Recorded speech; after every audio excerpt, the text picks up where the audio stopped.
go and eggnog. Perfect way to get through these stinkers. Not sponsored. Now this year was a hell of a step up from last year since movies actually came out, but that just led me to see some truly awful films that truly made me question my love of film. Now a quick disclaimer, this list is subjective, not everyone's gonna agree with me 100%. If you like some of these movies, I'm happy that you did. I just didn't.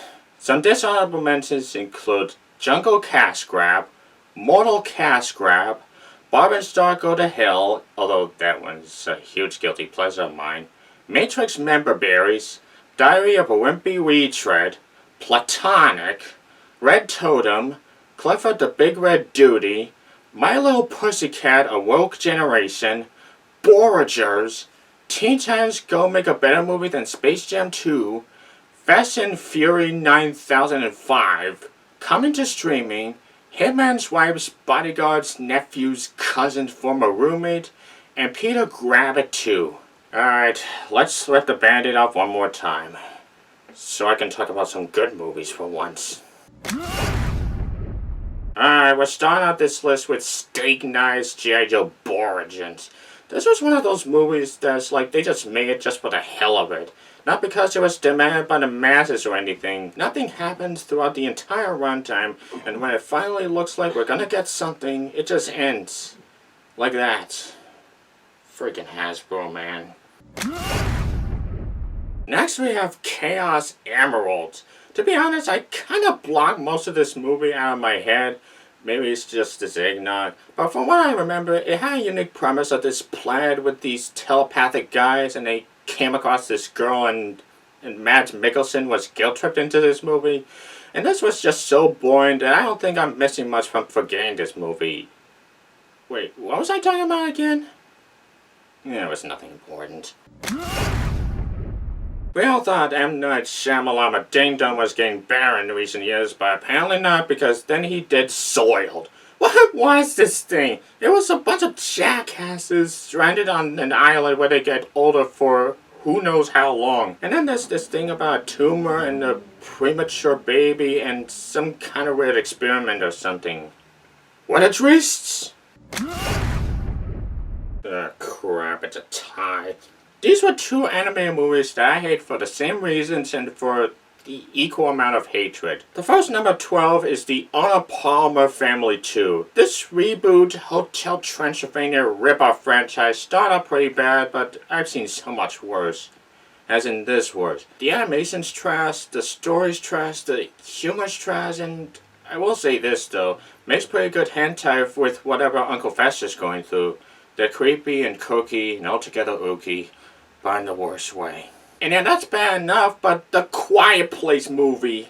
What happened here? It started off as this simple slice-of-life cartoon that got worse over time, and now we come to this boring, cliched, unfunny fairy tale with dragons and ghosts and prophecies or whatever. This really is the worst thing to ever happen to this franchise. Okay, second worst, but it further proves that Nickelodeon can just go bankrupt for all I care. Next we have Thunderfart. Farts. Melissa McCarthy, what's going on with you? You had potential. I've seen you have potential. I've seen Paul Feig giving you potential. But for some reason you keep letting your husband doing you favors and making these comedies, if you can even call it that. It's unfunny, it's awkward, it's making Octavia Spencer look bad. It really proves that the only favors your husband owes you are in the bedroom. Now we're getting to the nitty-gritty ones. Kill me. Starting off the top 10 is the movie adaptation of Dear Chris Hansen. Superheroes maybe must say it all, so I'm just gonna sum it up for y'all. Basically, they took this popular Tony Wayne show and made it into this stupid, boring, reprehensible mess that made Ben Platt look like the Elephant Man or something. So you got what you always wanted, you got your dream cut true, good for you. Hey, Amy Adams and Julianne Moore were in Dear Evan Hansen, and now they're in this movie, Woman Jumps Out a Window. This movie is just so stupid. The characters were stupid, the actors are stupid were being in this. The editing is stupid. The plot is stupid. It's just like, so you saw this murder across the street and you're gonna call the cops, right? No, but instead you do this abstract plot to lure this killer into your home and get beat up until he suddenly falls through the roof. It's like, oops, dead. Next scene. Next, I have one of the funniest comedies of the year, Earache and the Warlogog. Wait, what? This is supposed to be a serious drama? Well, it's not. Just look at it. The animation's clearly unfinished. Everybody's a freaking asshole. And it just feels like a Studio Ghibli mockbuster. Yeah, like Ratatouille or something. I might just buy the Blu-ray just so I can laugh at it all over again. It's such a riot. I'll be honest, when I saw the trailer for Space Jab, a new advertisement, everyone was like, oh wow, this movie's gonna be awesome. And I was like, yeah, I don't know, this kind of looks like the disaster from the start. Not gonna say I told you so, mostly because people actually like this movie for some reason. Not that I'm trying to shame them or anything, like what you like, just what can you see from this HBO Max trailer that had the audacity of having Porky rapping and having that big Chungus meme from like 2 years ago? Certainly nothing out of me, that's for sure. Next, we have the latest installment of the 50 Shades of Grey cinematic universe after we go jump off a bridge or something, I don't know. I will admit, this one's kind of low on the list because there are a few aspects where it's like they were trying a little, but not by much. We still have this sloggy romance and boring sex scenes that feel like Tommy Wiseau made them or something. Like they made this fanfiction into the movie, like, I read fanfiction on my DeviantArt page. Where's my movies based on then? I bet I'd win a bajillion Oscars over those. Or not. Not. So those first two Home Alones were good, so let's just leave them alone, right? Or we could just milk this franchise for the 5th time. Home Street Horrors, okay. The trailers look terrible, and this movie was somehow even worse. The kid was completely unsympathetic and underdeveloped. They actually made the robbers the good guys. Like, how do you screw it up so badly? Plus, he said Macaulay Culkin was going to be in this movie, until he's not. It's just his trout-sniffing brother that's the dumbest plot in the world.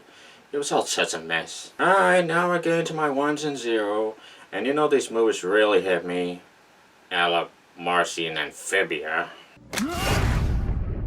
Number 4, Ben & Jerry's Ice Cream. This was like the second movie I ever reviewed this year, and boy did it serotonin.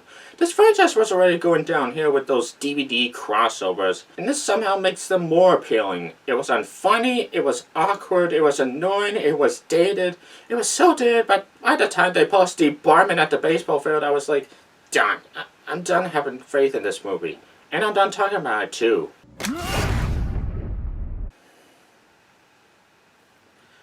Do I even have to say anything at this point? This has got to be one of the most widely despised movies I've seen in a long time, and for good reason too. This was not a movie, this was a propaganda for this autism hate group. Like, having Autism Speak supervise this movie is the equivalent of having the KKK supervise a slavery movie. The characters were horrible, the directing was even worse. Can we all do humanity a favor and buy every copy of this movie just to burn it? Please? Number 2, Don't Look Down. Funny thing, this is actually getting some Oscar buzz for some reason, and like, are we sure we even saw the same movie? It tries to be this satire on physics and social media, and it just falls flat on its face. From the roof of a building. It's just... what do I even see? These scientists are trying to prove to the world that there's this meteor that's gonna kill everyone, and they're too stupid to even give a crap. Like, what proof do you need than to just look up into the sky and see it? The acting wasn't even good. It was obvious that all these great actors were just there just for a dumb paycheck. Top out with the laziest editing in a long time, and you got a contender for dumbest Oscar film ever made.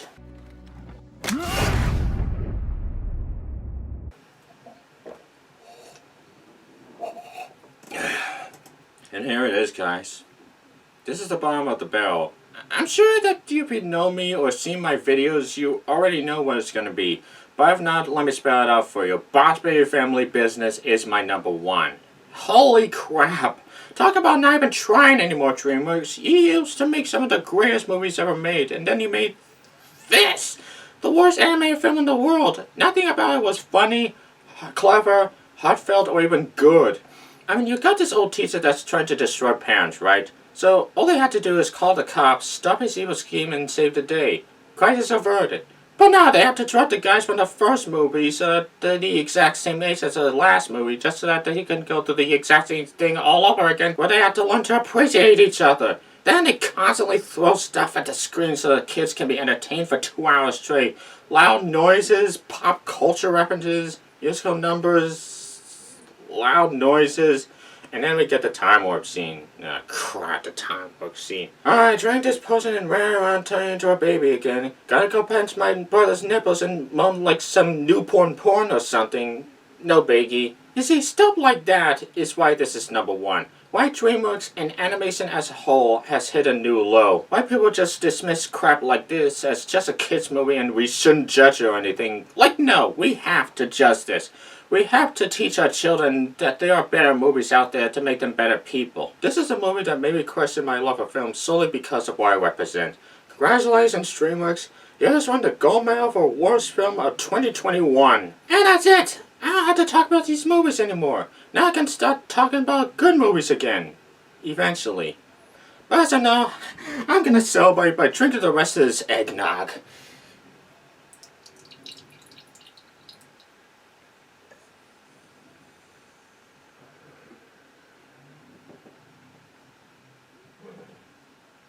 What a shame.